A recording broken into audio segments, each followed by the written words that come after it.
మరి ఈనాటి మన ఉదయరాగం కార్యక్రమానికి ఆత్మీయ అతిథిగా విచ్చేశారు కాంగ్రెస్ పార్టీ సీనియర్ నాయకులు మాజీ కార్పొరేటర్ అయిన వెంగళరావు గారు.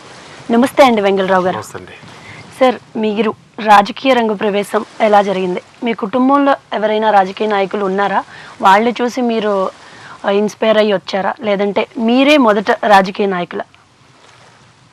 మొట్టమొదట్లో నా చిన్నప్పటి నుంచి కూడా, నా ఊహ తెలిసినప్పటి నుంచి కూడా కాంగ్రెస్ పార్టీ అంటే అభిమాని. ఎందుకంటే మా father senior Congress leader, plus మా మదర్ కూడా ఎంపీటీసీ మెంబర్గా కాంగ్రెస్ పార్టీ.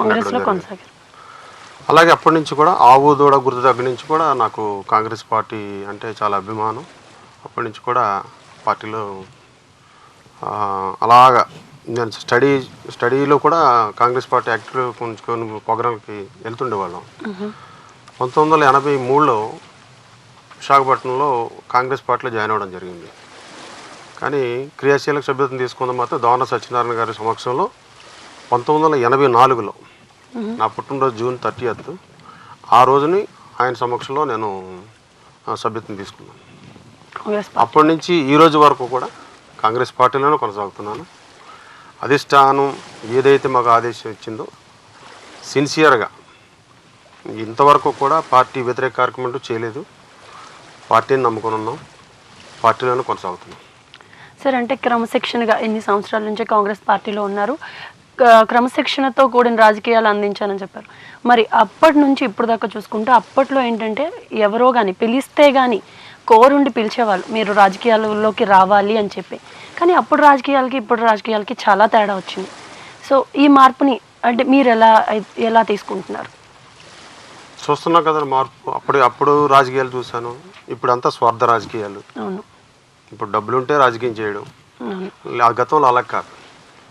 ప్రతి ఒక నాయకుడు, ఒక ఎమ్మెల్యే ఉన్నారంటే ఆ నియోజకవర్గ అభివృద్ధి కోసం పాటలు పడేవారు. ఇప్పుడు ఎమ్మెల్యేలు చూడండి, మనీ మైండెడ్. వాళ్ళు సొంత పనులు. ఈ ప్రజలు ఎలక్షన్లో ఏవైతే చెప్తారో కనీసం ఒక 20% కూడా అమలు కావడం లేదు. ఎందుకంటే వాళ్ళు పర్సనల్, అందరూ వ్యాపారస్తులు వస్తున్నారు రాజకీయాల్లో. వ్యాపారస్తులు వస్తే ఫుల్ టైం రాజకీయంలో ప్రజల కోసం వాళ్ళు వెచ్చించలే టైంని. అందు గురించి ఏమవుతుందంటే వాళ్ళు వ్యాపారం చూసుకోవడానికి టైం చాలటం లేదు. ఇంకా ప్రజల సమస్యలు ఏం చేస్తారు వాళ్ళు? ప్రజలకు అందుబాటులో ఉండలేదు. వారానికి కనీసం 2 రోజులైనా ప్రజలతో అందుబాటులో ఉన్న నాయకుడు ఎవరున్నారో చెప్పండి. ఇప్పుడు ఒక్క నాయకుని చూపించండి. ఇప్పుడు దావన సత్యనారాయణ గారు అయితే ఫుల్ టైం. అటువంటి నాయకులు ఇప్పుడు చాలా తక్కువ. ప్రజలకు ఏ సమస్య వచ్చినా సరే, నాకు ఇప్పుడు పోలవరం గురించి అంటున్నారు. గతంలో 30 సంవత్సరాల క్రితం కూడా దావన సత్యనారాయణ గారు పోలవరం గురించి పోరాటం చేశారు. అప్పటి నుంచి కూడా అటువంటి నాయకులు నేను ఈరోజు ఇంతవరకు ఎవరిని చూడలేదు. ఎవరి స్వార్థం వాళ్ళది. అలాగని కాంగ్రెస్ పార్టీలో లేరంటే కాంగ్రెస్ పార్టీలోనూ ఉన్నారు, అన్ని పార్టీల్లోనూ ఉన్నారు. ఈ వ్యాపారస్తులు వచ్చిన తర్వాతే కలుషితం అయిపోయింది ఈ రాజకీయం. సార్, మీరు అన్నారు అంటే వ్యాపార లబ్ధి కోసం లేదంటే వాళ్ళ పర్సనల్ ఇన్ఫ్లుయెన్స్ కోసం రాజకీయాల్లోకి వస్తున్నారు. ఇది ఎక్కడి నుంచి స్టార్ట్ అవుతుంది సార్? అంటే చిన్నవాళ్ళ నుంచి పెద్దవాళ్ళు నేర్చుకునే అవకాశం అయితే లేదు. ఇది హయ్యర్ అథారిటీ నుంచి వాళ్ళని చూసి వీళ్ళు నేర్చుకోవడం ఉంటుందంటున్నారా? లేదంటే వాళ్ళకి ఏంటంటే డబ్బులు పెట్టిన వాళ్ళు కావాలి. డబ్బులు పెట్టిన వాళ్ళు ఇప్పుడు మామూలుగా నాలాంటి కార్యకర్త ఉన్నాడంటే ఆయన కోట్లు పెట్టే పరిస్థితి కాదు, వ్యాపారస్తులు కాదు. అటువంటి ఎమ్మెల్యేలు అవ్వాలంటే మంచి డబ్బులు పెట్టిన వాళ్ళు కావాలి. అటువంటి వాళ్ళు పైన డంప్ చేస్తున్నారు. 20 రోజులు అనుభవం లేని వాళ్ళు కూడా ఎమ్మెల్యే అయ్యారు. వేళ పార్టీలో సభ్యత్వం లేని వాళ్ళు ఎమ్మెల్యే అయ్యారు, పార్టీలో సభ్యత్వం లేని ఎంపీలు అయ్యారు. ఇవన్నీ ఏంటంటే వాళ్ళకి డబ్బులు ఎవరైతే పెడతారో వాళ్ళకి ఆ పార్టీలు టికెట్లు ఇస్తున్నాయి. వాళ్ళు ఎమ్మెల్యే ఎంపీ అయిన తర్వాత కూడా వాళ్ళు కూడా అలాగే చేసుకుంటున్నారు. పెట్టుబడి పెడుతున్నారు, తర్వాత సంపాదించుకుంటున్నారు. అంటే అటువంటి రాజకీయాలు ఈరోజు. పెట్టుబడి పెట్టడం, సీట్ సంపాదించడం అన్ని పార్టీల్లో ఉన్నాయంట. మరి అలాగే కాంగ్రెస్లో కూడా ఉన్నాయి. కాంగ్రెస్ మాకు ఏదంటే మాకు ఒక అధిష్టానం ఉంది, అధిష్టానం నిర్ణయం తీసుకుని. అలాగని కాంగ్రెస్ పార్టీలో కూడా కొంత స్వార్థం పరులు కొంతమంది ఉన్నారు. వాళ్ళు రిలేషన్ కొంతమంది వాళ్ళ తాలూకు మనుషులకు ఇచ్చుకోవడానికి, వాళ్ళు స్వార్థం, వాళ్ళు తాలూకా కులం వాళ్ళకి ఇవ్వడానికి అలాగే కొన్ని జరుగుతున్నాయి. కాంగ్రెస్ పార్టీలో లేదని పూర్తిగా నేను చెప్పను. కానీ అంత మిగతా పార్టీలాగా కాంగ్రెస్ పార్టీలో ఉన్నది. దీనికి అధిష్టానం కూడా నిర్ణయం తీసుకోవాలి. ఏదైనా మాకు అధిష్టానం ఉంటుంది, అధిష్టానం నిర్ణయం మాత్రం మేరకు కొన్ని జరుగుతుంటాయి. అంటే 9 ఏళ్ల టీడీపీ పాలన తర్వాత టీడీపీ వాళ్ళ చెప్పిన వాగ్దానాలు ఏవైతే ఉన్నాయో నిలబెట్టుకోలేదు అని చెప్పి కాంగ్రెస్ పార్టీకి ప్రజలు పట్టం కట్టారు. 9 ఏళ్ల పాలన మీ చేతికి ఇచ్చారు, అంటే కాంగ్రెస్ పార్టీకి అప్పగించారు. మరి లాంటి పరిస్థితుల్లో రాష్ట్ర విభజన జరిగింది. రాష్ట్ర విభజనకి ముందు తర్వాత కాంగ్రెస్ పార్టీ పరిస్థితులు పూర్తిగా మారిపోయాయి. అసలు ఎందుకు ఇలా జరిగింది? మీకు అందరికీ తెలిసింది, విశాఖపట్నంలో కాదు మొత్తం ఆంధ్రప్రదేశ్ అంతా తెలుసు ఎందుకు జరిగింది అని. మేము పూర్తిగా డ్యామేజ్ అయిపోయాం. ఇవాళ విభజన ఒక కాంగ్రెస్ పార్టీ విభజించలేదు. మేము ఒక పార్టీ అయితే లెటర్ ఇచ్చింది విభజనకి మేము పూర్తిగా అంగీకారం అని చెప్పాను. టీడీపీ ఇచ్చింది, వైఎస్ఆర్సీపీ ఇడుపుల బాయిలో జగన్ గారు కూడా చెప్పడం జరిగింది. బీజేపీ అయితే మేము వచ్చిన 3 నెలలకే మేము మీకు విభజన చేస్తామని చెప్పేసి అని, ఇంకా తప్పని పరిస్థితుల్లో ఇంతమంది కోరుకుంటున్నది చెప్పేసి ఇంకా విభజన జరిగింది తప్పితే పూర్తిగా ఏకపక్షంగా ఒక కాంగ్రెస్ పార్టీ చేయలేదు. కానీ ఏంటంటే అప్పుడు అధికారంలో ఉన్నాం కాబట్టి పూర్తిగా బాధ్యత కాంగ్రెస్ పార్టీ చేసింది కాబట్టి చేశారని చెప్పేసి ప్రజల్లో అందుకు మాకు గుణపాఠం చెప్పారు. పూర్తిగా ఎంత డ్యామేజ్ అవ్వాలో అంత డ్యామేజ్ అయిపోయింది.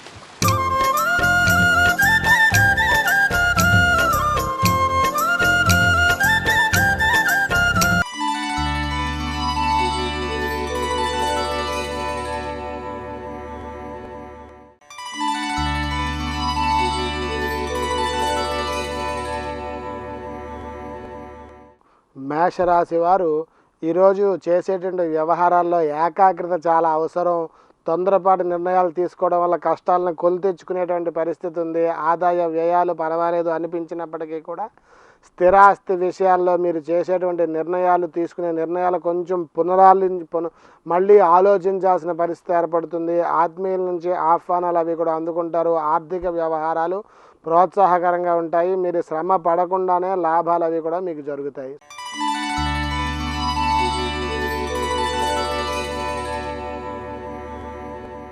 వృషభ రాశి వారు ఈరోజు ఆదాయానికి తగ్గట్టుగా వ్యయం ఉంటుంది. మీరు సంపాదించినంతా కూడా దాచకుండా ఖర్చు పెట్టాల్సిన పరిస్థితి ఉంటుంది. మీ యొక్క ఆదాయానికి ఖర్చుకి పొంతన ఉండదు. ఏ విషయాలు చేసినప్పటికీ కూడా అధిక శ్రమ అధిక ప్రయాసలు కూడా కలుగుతాయి. సంతాన విషయంలో వివాహ ప్రయత్నాలు ఫలిస్తాయి. వాటిని మీరు అనుకున్న దిశగా అడుగులు వేస్తారు. ఈ కుటుంబంలో మంచి పేరు సంపాదిస్తారు.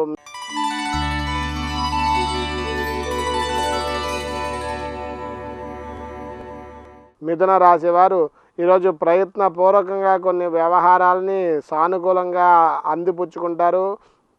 గృహంలో ఒక శుభకార్యం నిశ్చయం అవుతుంది. ఆర్థికంగా కొంత పురోగతిని సాధిస్తారు. మీ పాత బాకీలన్నీ కూడా తీరుస్తారు. వాటిని తీర్చడంతో పాటు మీరు ఆ తాకట్టు పెట్టినటువంటి బంగారు వస్తువులన్నీ కూడా విడిపిస్తారు. మీ ఇళ్లను కూడా స్థలాల్ని కూడా తాకట్టులో పెట్టుకుని ఉంటే వాటిని కూడా విడిపించే ప్రయత్నాలు చేసి విజయాలు సాధిస్తారు.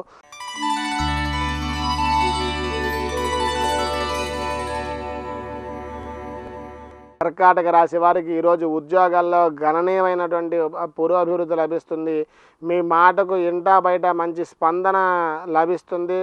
అసాధ్యం అనుకున్న కార్యాలన్నీ కూడా మీరు సునాయాసంగా పూర్తి చేయగలుగుతారు. ఒక శుభకార్యం నిశ్చయం కావడంతో స్త్రీలలోనూ కుటుంబంలోనూ మంచి ఉత్సాహం ఏర్పడుతుంది. హడావిడిగా మీరు ప్రతి పని కూడా ముందుండి నడిపిస్తూ ఉంటారు. బంధువులతో తెగిపోయిన సంబంధాలన్నీ కూడా బలపరుచుకునే దిశగా మీ అడుగులు కలుగుతాయి. మీ వ్యాపార వ్యవహారాల్లో కొంచెం నష్టాలు కలిగినప్పటికీ కూడా వాటిని ఆటంకాలను మీరు అధిగమించి ఆ కష్టాలని పూడ్చుకుంటారు.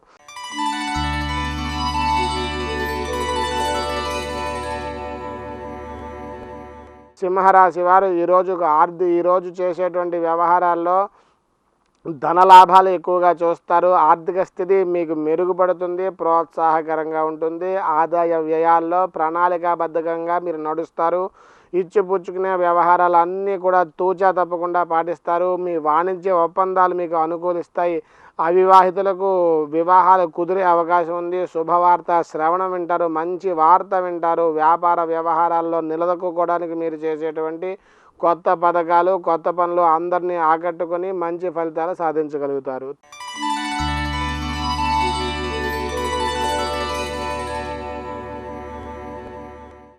తులారాశి వారు ఈరోజు మీ అభిప్రాయాలు సర్వత్రా ఆమోదయోగ్యం కలుగుతాయి. శుభకార్యం నిశ్చయమయ్యే సూచనలు అవి కూడా ఉన్నాయి. కొత్త వ్యవహారాల పట్ల ఆసక్తి పెరుగుతుంది. మీ వ్యవహారాలు సాధ్యమైనంత వరకు మీరే సమీక్షించుకోవడం చాలా మంచిది. పెద్దల ఆరోగ్యం బాగా ఆందోళన కలిగిస్తుంది. పెద్దల విషయంలో చాలా జాగ్రత్తగా మెలగాలి. వాళ్ళని సకాలంలో స్పందించే వాళ్ళకి తగినటువంటి ఆరోగ్య సంబంధ జాగ్రత్తలు తీసుకోవాల్సిన పరిస్థితుంది. వస్త్రప్రాప్తి, వాహన యోగం వంటి శుభ పరిణామాలు ఉన్నాయి.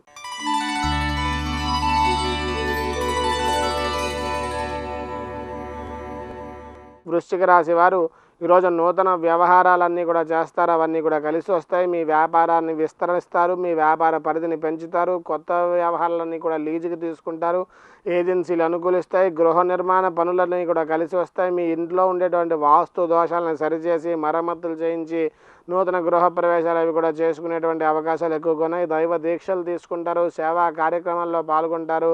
మీరు మీ కుటుంబానికి సంబంధించినటువంటి విషయాల్లో ఎక్కువగా ఇబ్బందులు ఎదుర్కోవాల్సిన పరిస్థితుంది.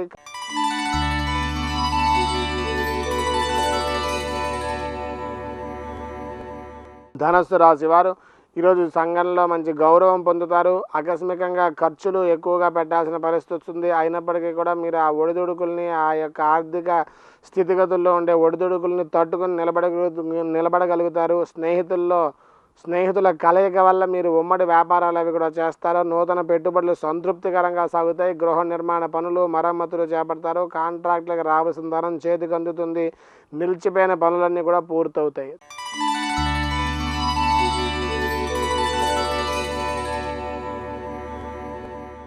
మకర రాశి వారికి ఈరోజు బంధువులతోనూ మిత్రులతోనూ తెగిపోయిన సంబంధాలు బలపడతాయి. వాళ్ళు రాకపోకలవి కూడా మళ్ళీ ప్రారంభమవుతాయి. ఖర్చులు పెరిగినప్పటికీ కూడా మీ ఆర్థిక స్థితిగతి మెరుగుపడుతుంది. మీరు ప్రతి విషయంలో మానసిక ఉత్సాహంగా గడుపుతారు. ఎంతో ఆనందంగా ఈరోజు చేస్తారు ప్రతి పని. నూతన టెండర్లు అవి కూడా ఈరోజు వేయాల్సి వస్తే వేయండి, అవి బాగా మీకు మంచి అనుకూల ఫలితాలని కలిగజేస్తాయి. ఏకాగ్రత వహించండి.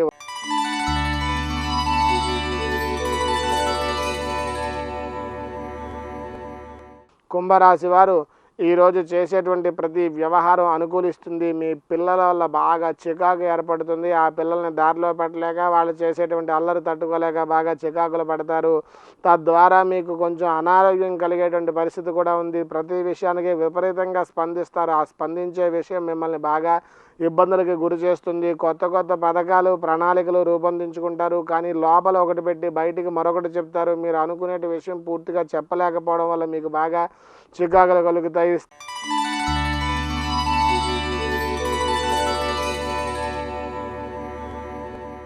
మీనరాశి వారు ఈరోజు చేసేటువంటి వ్యవహారాలన్నీ కూడా కలిసి వస్తాయి. కొత్త పెట్టుబడులు అవి కూడా పెడతారు. మీ భార్య సలహా సంప్రదింపులు తీసుకుని చేసేటువంటి ప్రతి కార్యం కూడా ఈరోజు మీకు మంచి ఫలితాన్ని ఇస్తుంది. కానీ మీరు ఈరోజు ఇంట్లో చెప్పకుండా చేసే ఏ పని కూడా మీకు మంచి ఫలితాన్ని ఇవ్వదు అని చెప్పడంలో ఎటువంటి సందేహం లేదు. మీ యొక్క ఆర్థిక స్థితి మెరుగుపడడానికి ఈరోజు మీరు చేసేటువంటి పని ఒక మంచి శుభ పరిణామానికి మీ యొక్క జీవితాన్ని నడపగలదు. కాబట్టి ఈరోజు ప్రతి విషయం మీ భాగస్వామితో చర్చించి చేయండి. మంచి ఉత్సాహంగా ఈరోజు మీరు సత్ఫలితాలని పొందుతారు. శుభమస్తు.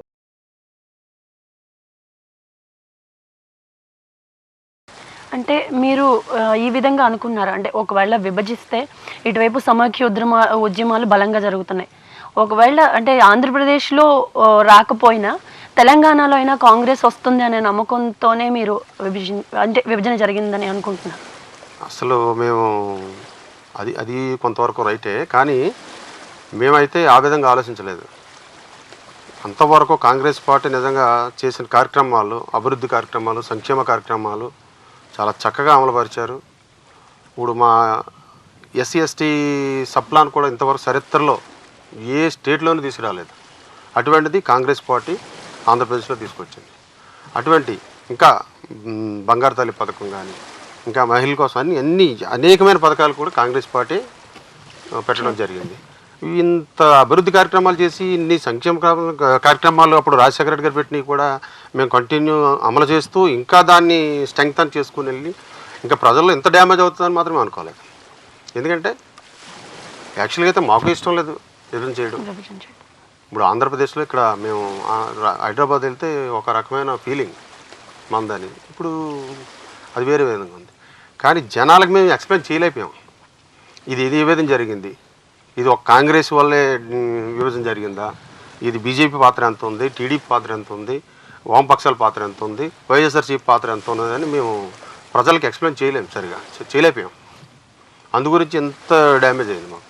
సార్, మరి విభజనకి కాంగ్రెస్ పార్టీ ఒక్కటే కారణం కాదని మీరు అంటున్నారు.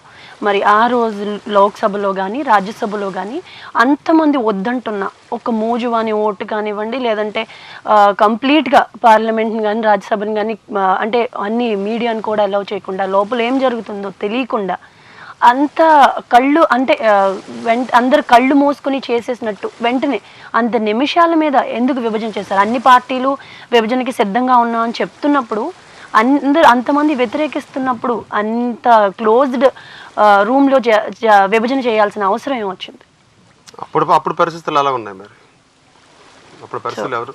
ఎందుకంటే ఒక రకంగా కాంగ్రెస్ పార్టీకి మంచి పేరు వస్తుంది విభజన చేస్తే అని ఒక రకంగా, ఎందుకంటే 3 నెలల్లో మేము వచ్చేస్తే 3 నెలలు ఇస్తామని ఒక పార్టీ చెప్తుంది, ఒక పార్టీ మేము 2 గల సిద్ధాంతం ఒక పార్టీ.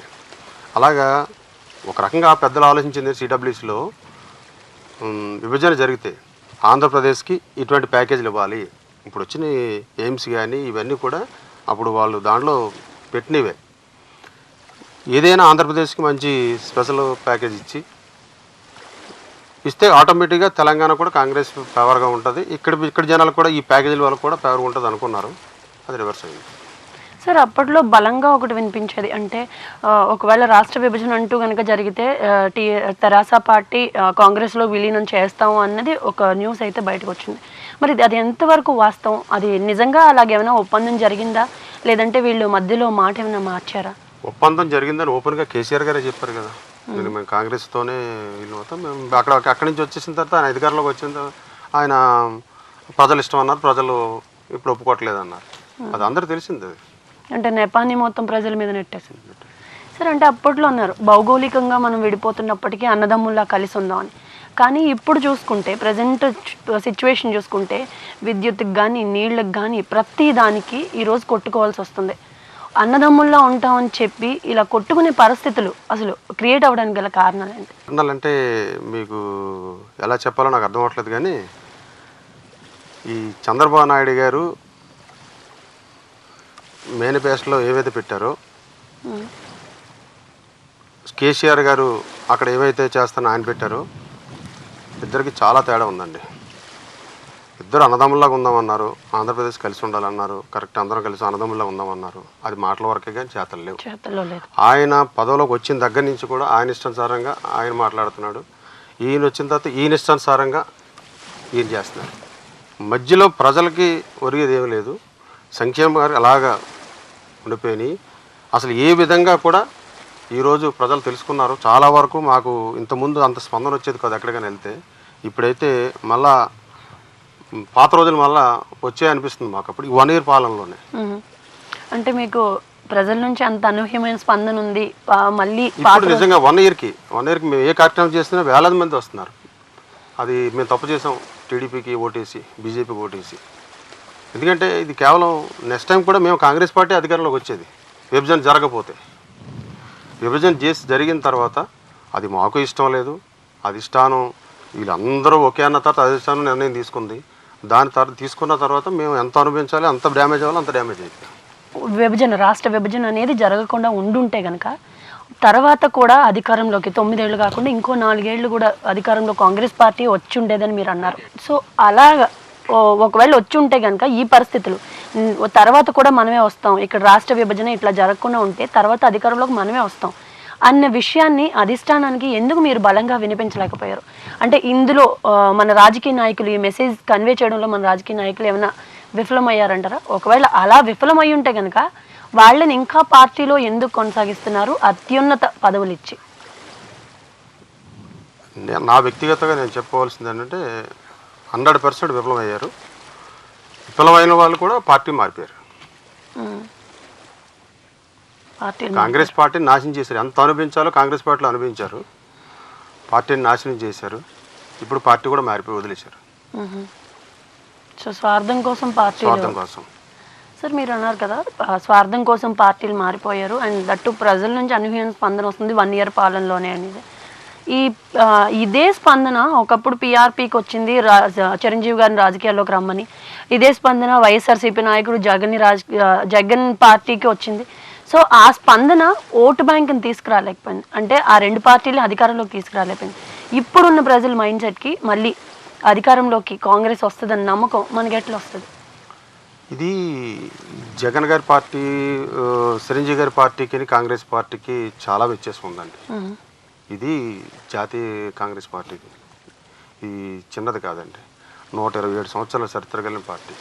అందులో ఇది ఇంత పుంజుకుందంటే భవిష్యత్తులో వచ్చే 2019 100% కాంగ్రెస్ పార్టీ పూర్వవైపు కంపల్సరీగా అది ఇస్తుందని నేను నమ్ముతున్నాను. ఈ 1 ఇయర్లోనే ఇంత తేడా వచ్చిందంటే 1 ఇయర్లోనే ఇంత తేడా వచ్చిందంటే మీరు చూడండి రానున్న రోజుల్లో. అంటే వచ్చే ఎన్నికల టైంకి ఇప్పుడు ఏదైతే అధికార పార్టీ ఉందో దాని మీద ఉన్న విముఖత మీకు ఓటు బ్యాంక్గా మారే అవకాశాలు 100% ఉంది, నమ్ముతున్నాం మేము. సో వచ్చే ఎలక్షన్లో కాంగ్రెస్ పార్టీ అధికార పీఠం ఎక్కబోతుందని మీరు ఖచ్చితంగా చెప్పబోతున్నారు.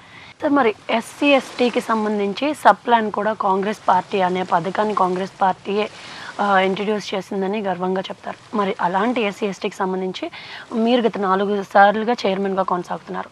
ఆ పథకం అమలుకి ఇంకా మీరు చేయబోయే ప్రయత్నాలు ఏంటి? నేను చాలా గర్వంగా చెప్తున్నాను ఆ విషయంలో. భారతదేశంలోనే ఏ రాష్ట్రం కూడా ఈ యొక్క పథకాన్ని తీసుకురాలేదు. ఒక కాంగ్రెస్ పార్టీ, ఆంధ్రప్రదేశ్లో కాంగ్రెస్ పార్టీ ఒకటి ఈ ఎస్సీ ఎస్టీ సబ్ ప్లాన్ని తీసుకొచ్చింది. తీసుకొచ్చిన తర్వాత దాన్ని ఎలా చేయాలని చట్టం చేసిన దానిలో ప్రతిది కూడా పొందుపరిచారు. కానీ ఈరోజు తెలుగుదేశం గవర్నమెంట్ వచ్చిన తర్వాత అది పూర్తిగా దాన్ని పట్టించుకునే నాదులు లేదు. రావిలి కిషోర్ బాబు గారి దృష్టికి నేను లాస్ట్ టైం తీసుకెళ్ళాను, ఒక లెటర్ కూడా ఇచ్చాను. అయ్యా దీన్ని ఈ పథకం వాళ్ళకి ఎంతవరకు నడుస్తుందనేది మీరు ఒకసారి చూడండి. దీనికి స్కాలర్షిప్లు కానీ ఈ తర్వాత ఈ ఎస్సీ కార్పొరేషన్ లోన్ల విషయంలో కూడా చాలా ఎవరికి లిమిటెడ్గా 100 మంది అప్లికేషన్ పెట్టుకుంటే ఒకరిద్దరికి మాత్రమే లోన్లు. మరి దానికి కేటాయించిన ఫండ్ దానికి ఖర్చు పెట్టాలి కదా, మరి ఎందుకు దానికి ఫండ్స్ కేటాయించట్లేదని చెప్పి అడిగినప్పుడు మేము త్వరలో దాని మీదే చాలా ఎక్కువ అమౌంట్ కేటాయించాలనుకుంటున్నాం. అది చట్టం చేశారు కాబట్టి చట్టం పని చట్టం చేసిపోద్దన్నారు తప్పితే ఈ రోజు వరకు కూడా దాన్ని ఏమైనా పట్టించుకున్నది లేదు. దాని గురించి ఒక 10 రోజుల క్రితం ధర్నా, ఒక దళిత సంఘం విశాఖపట్నంలో ఉన్నట్టు దళిత సంఘాలు అన్నీ కలిసి ధర్నా కూడా చేయడం జరిగింది మొన్న గాంధీ గారి విగ్రహం దగ్గర. సో అదేంటంటే చట్టం చేయడం కాంగ్రెస్ పార్టీలో చేసాం, అది అమలు అయ్యే టైంకి ఈ గవర్నమెంట్ వచ్చింది, దాన్ని సరిగా సక్రమంగా అమలు చేయట్లేదు. దాని మీద మేము కాంగ్రెస్ పార్టీ తరఫున దళిత సంఘాల తరఫున కూడా మేము పోరాటం చేస్తున్నాం. ఇంకా రాబోయే రోజుల్లో కూడా దాన్ని ఉధృతం చేస్తాం గ్యారెంటీగా.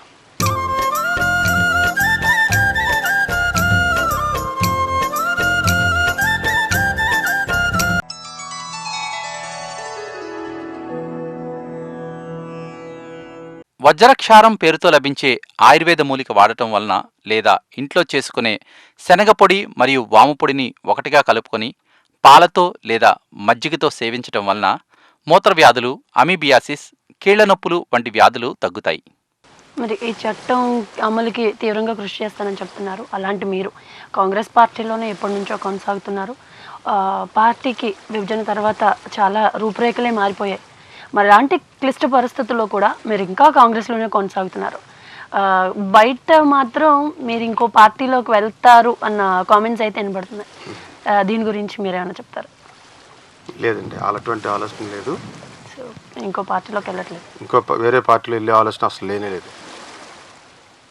ఇటువంటి క్లిష్ట పరిస్థితుల్లో కాంగ్రెస్ పార్టీలో ఉండి కాంగ్రెస్ పార్టీ బలోపేతం చేస్తేనే నిజంగా ఎవరైనా సరే అసలైన కాంగ్రెస్ వాది. నేను పార్టీ మారిపోతే అవకాశవాదిని అవుతాను, నేను వ్యాపారస్తుని కాదు. వేరే పార్టీలో మారే ప్రసక్తి లేదు. అధిష్టానం ఏదైతే మాకు సూచిస్తుందో, ఏ కార్యక్రమం చేయమంటుందో 100% చేయడానికి సిద్ధంగా ఉంది. సో అధిష్టానానికి విధేయుడిగా ఉంటాను, పార్టీ మారే సమస్య లేదంటున్నారు. మరి ఇలాంటి మీకు రాజకీయంగా నేను ఈ పదవి చేపడితే బాగుండు, లేకపోతే నాకు ఈ పదవి చేయాలని ఉంది అని ఏదైనా మీకు డ్రీమ్లో ఉన్న పదవి ఏమైనా ఉందా? ఉంటుందండి, ప్రతి ఒక్కరికి ఉంటుంది కదా. మా ఎస్సీస్కి ఇంతవరకు కూడా మేయర్ అని ఇంతవరకు ఇవ్వలేదు. జనరల్లోనే కనీసం ఇవ్వచ్చు, జనరల్లో కూడా ఎస్సీకి ఇవ్వచ్చు, కానీ ఇంతవరకు ఇవ్వలేదు. మేము అధిష్టానం దృష్టికి తీసుకెళ్ళాం, కనీసం ఈసారైనా సరే మీరు మేయరు ఎస్సీ చేయండి ఇంతవరకు. అలాగే నగర కాంగ్రెస్ అధ్యక్ష పదవి కూడా ఇంతవరకు ఎస్సీ వాళ్ళకి ఎవరికి ఇవ్వలేదు. ఎవరు సమర్థులు ఉన్నారో వాళ్ళకి మీరు ఒకసారి అవకాశం ఇవ్వండి అని చెప్పడం జరిగింది అధిష్టానం. లాస్ట్ టైం నాకైతే సిటీ కాంగ్రెస్ ప్రెసిడెంట్గా చేయమని చెప్పి నాకు అన్నప్పుడు ఇప్పుడున్న ప్రెసిడెంట్ కానీ తీసేసి నన్ను మార్చడానికి బాగున్నా, ఆయన చాలా చక్కగా చేస్తున్నాడని చెప్పి నేనే రిజెక్ట్ చేయడం జరిగింది. అలాగే మెయిన్ అడుగుతాను, ఈసారి కాంగ్రెస్ పార్టీ ఏదన్నా అవకాశం ఉంటే 100% దళితులు కేటాయిస్తుంది. కేటాయించినప్పుడు కంపల్సరీగా అవకాశం వస్తే చేయడానికి సిద్ధంగా ఉన్నాం. ఆశ అయితే ఉంది చేయాలని ఒక ఎమ్మెల్యేగాను. మీరు ఎందుకంటే దాదాపు 30 సంవత్సరాల నుంచి పార్టీ నమ్ముకున్నాం కాబట్టి. ఓకే సార్, అంటే ఇప్పుడు కాంగ్రెస్ పార్టీ సీనియర్ నాయకులుగా ఉన్నారు, అలాగే మాజీ కార్పొరేటర్గా సేవలు అందించారు. తర్వాత ఎస్సీ ఎస్టీ సెల్కి చైర్మన్గా 4 సార్లు ఎన్నికయ్యారు. ఎంత బిజీగా ఉన్న మీరు స్పోర్ట్స్ వైపు అంటే అటువైపు నేపథ్యం ఎలా సాగింది? నాకు స్పోర్ట్స్ అంటే హై స్కూల్ దగ్గర నుంచి కూడా స్పోర్ట్స్ అంటే చాలా కబడ్డీ, ఫస్ట్ కబడ్డీ ఆడేవాడిని. తర్వాత ఇక్కడ 85 నుంచి కూడా నేను బాక్సింగ్లో సెక్షన్ తీసుకోవటం, అది నేషనల్ 93 నేషనల్స్ ఫైట్ చేశాను. స్పోర్ట్స్ అంటే చాలా పిచ్చి. ఎర్లీ మార్నింగ్ 5కి ఈ రోజు వరకు కూడా 5:30 గ్రౌండ్లో ఉంటాను. 5:30కి వెళ్ళి ఎంత బిజీ షెడ్యూల్ ఉన్నా 5:30 కల్లా మీరు 5:30 గ్రౌండ్లో ఉంటాను. సార్, అంటే స్పోర్ట్స్ పరంగా మీరు వైజాగ్ వాళ్ళకి చేసే చేయూత కానీ లేదంటే వాళ్ళకి అందించే సహకారం కానీ ఎలా ఉంటుంది? నేను జీవీఎంసీలో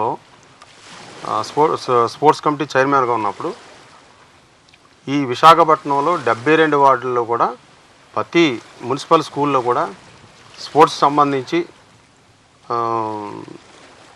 వాళ్ళకి ఏమేమి ఉన్నాయి, పిల్లలకి ఆడుకునే వస్తువులు ఏమున్నాయని ఎంక్వైరీ చేయించడం, అందరికీ మొత్తం 72 వార్డుల్లో ఉన్నటువంటి ప్రతి స్కూల్కి కూడా ఈ స్పోర్ట్స్ తాలూకు కిట్లన్నీ అందజేయడం జరిగింది. వాళ్ళకి సమ్మర్ కోచింగ్ క్యాంపులు పెట్టి వాళ్ళని ఎంకరేజ్ చేయడం జరిగింది. ఎవరైతే బాగా మంచి డిస్ట్రిక్ట్ ఇనిషియేటివ్ బాగా ఎంతమంది బాగా మంచి కొంచెం యాక్టివ్గా ఉన్న వాళ్ళు, బాగా పేదోళ్ళై ఉన్న వాళ్ళు కూడా కార్పొరేషన్ ద్వారా ప్లస్ నా పర్సనల్గా కూడా వాళ్ళకి సాయం చేయడం జరిగింది. ఈ స్పోర్ట్స్ అంటే నాకు చాలా ఇంట్రెస్ట్. దాని గురించి ఈ ఎంతవరకు చేయాలని చెప్పి అన్నప్పుడు కమిషనర్ ఆ టైంలో ఉన్నటువంటి కమిషనర్ రామంజన్ గారు చాలా మంచిది, మనం ఇలాంటి వాళ్ళకి ఎంకరేజ్ చేయాలి, మన మున్సిపల్ స్కూల్లోనే స్పోర్ట్స్ విషయంలో మొత్తం కాంప్రమైజ్ అవ్వద్దు అని చెప్పేసి అన్నప్పుడు ఆ సంవత్సరంలో మొత్తం 80 లక్షల రూపాయలు ఖర్చు పెట్టి ఈ ఒక స్పోర్ట్స్ గురించి క్రికెట్ కిట్లు కానీ వాళ్ళకి జిమ్లు కానీ మొత్తం అన్ని విధాలుగా కూడా స్పోర్ట్స్లో నేను ఎంకరేజ్ చేశాను. ఎక్సర్సైజ్ సార్, అంటే ఇప్పుడు కాంగ్రెస్ పార్టీ అధికారంలోకి వచ్చి మీరు ఆశించినట్టే ఎమ్మెల్యే పదవి కానీ మేయర్ పదవి కానీ వస్తే అప్పుడు కూడా మీరు స్పోర్ట్స్కి ఇలాగే టైం స్పెండ్ చేసి వాళ్ళని ఇలాగే ఎంకరేజ్ చేస్తారు? తప్పనిసరిగా. ఓకే, ఇప్పటి వరకు మీ రాజకీయం గురించి మాట్లాడుకున్నాం, అలాగే మీరు చేపట్టిన పదవుల గురించి మాట్లాడుకున్నాం, స్పోర్ట్స్కి మీరు చేస్తున్న సేవల గురించి మాట్లాడుకున్నాం, ఇప్పుడు మీ కుటుంబ నేపథ్యం గురించి మాట్లాడుకున్నాం. ఇంత బిజీగా ఉండే మీరు ఫ్యామిలీకి టైం ఎలా స్పెండ్ చేస్తారు? అసలు మీకు కొంచెం ఫ్రీ టైం దొరికితే వాళ్ళతో ఆ టైంని మీరు ఎలా ఎంగేజ్ చేసుకుంటారు? వాళ్ళతో నేను టైం స్పెండ్ చేయడానికి వాళ్ళ ఇంట్లో ఉంటాయి కదా, పిల్లలు స్టడీస్ వాళ్ళు వెళ్ళిపోతారు. పెద్ద అమ్మాయి బీటెక్ ఎంబీ, నాకు 3 అమ్మాయిలు. బీటెక్ ఎంబీ పెద్ద అమ్మాయి చేసింది, అమ్మాయికి మ్యారేజ్ అయిపోయింది. రెండో అమ్మాయి మెడిసిన్ చేస్తుంది 4th ఇయర్. థర్డ్ అమ్మాయి యూనివర్సిటీలో పీజీ చేస్తుంది. అమ్మాయి కూడా యూనివర్సిటీలో మా అమ్మాయికి హెచ్ఆర్లో ఏ గ్రేడ్ వచ్చింది, చాలా చక్కగా చదువుతున్నారు. ఒక సండే మాత్రం ఎన్ని పనులు ఉన్నా సండే మాత్రం ఫుల్ టైం వాళ్ళతో ఉంటాను. అందరం కలిసి భోజనం చేస్తాం. ఒక సండే రోజే అవకాశం ఉంటుంది. మిగతా రోజుల్లో నేను గ్రౌండ్ నుంచి వచ్చేసరికి ఒకళ్ళు కాలేజీకి వెళ్ళిపోతారు, ఒకళ్ళు అది మిగతా రోజుల్లో డే స్టార్ట్ అయ్యేసరికి వాళ్ళు ఎక్కడ నాకు ఎర్లీ మార్నింగ్ నుంచి ఇంటి దగ్గర జనాలు ఉంటారు. ఏరియా నుంచి చాలా ఏరియా నుంచి వస్తారు సమస్యల మీద, వాళ్ళతో మాట్లాడుకుని ఉంటాను. వాళ్ళు ఒక సండే మాత్రం పూర్తిగా వాళ్ళతో వాళ్ళకే కేటాయిస్తారు. అంటే ఇప్పుడు ఒకవేళ మీకు ఏమైనా ఎక్కువ టైం దొరికితే, మోస్ట్లీ మీకు అంత టైం దొరకదు, ఒకవేళ ఒక 1 వీక్ ఎట్లా టైం దొరికితే ఫ్యామిలీని తీసుకుని ఎక్కడికైనా అవుటింగ్ లాంటి వాళ్ళు వెళ్తారు, అదర్ కంట్రీస్ వెళ్తారు. అక్కడ వెళ్తే నేను ఇందాక షో స్టార్ట్ అవ్వకముందు మీకు క్వశ్చన్ అడిగాను సార్, మీరు ఎప్పుడు వైట్ అండ్ వైట్లోనే ఉంటారా? ఇప్పుడు అదర్ కంట్రీస్ వెళ్తే మీరు అక్కడ కూడా ఇదే వైట్ అండ్ వైట్ కంటిన్యూ చేస్తారు, అక్కడికి కొంచెం మీకు కొంచెం ఫ్రీడమ్ వస్తుంది. ఎందుకంటే ఇక్కడ అలవాటు అయిపోయిందండి. ఇక్కడ ఏరే డ్రెస్ వేయకూడదని కాదు, ఎందుకో ఫస్ట్ నుంచి 85 నుంచి కూడా నాకు వైట్ డ్రెస్ అలవాటు. ఇట్స్ సైన్ అన్నమాట. మరి ఫ్యామిలీకి కూడా అలాగే టైం స్పెండ్ చేస్తానని చెప్తున్నారండి. మరి ఇలాగే మీరు కాంగ్రెస్ పార్టీలోనే ఉంటానని గట్టిగా చెప్తున్నారు. కాంగ్రెస్ పార్టీలోనే ఉండి అత్యున్నత పదవులు చేపట్టాలని, ప్రజలకు ఇలాగే మీ సేవలను కొనసాగించాలని మనస్ఫూర్తిగా కోరుకుంటున్నామండి. మా స్టూడియోకి వచ్చి ఇంత మంచి విషయాలు చెప్పినందుకు, మాతో మీ అనుభవాలు పంచుకున్నందుకు ధన్యవాదాలండి.